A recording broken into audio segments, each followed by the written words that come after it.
Hello friends, তো আবার চলে এসেছি একটি মজার অঙ্ক নিয়ে।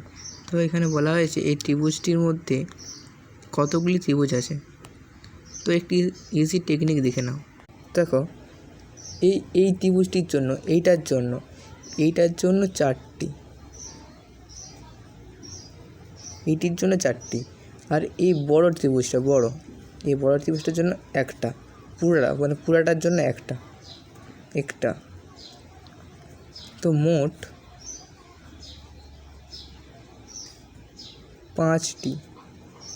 পাঁচটি ত্রিভুজ আছে। দেখো, একইভাবে এইটারও ত্রিভুজের সঙ্গে গুনে নিই। তো এইটার জন্য হবে চারটি, এইটার জন্য হবে চারটি, আর পুরো পুরোটা হবে একটি। তো মোট 9টি ত্রিভুজ।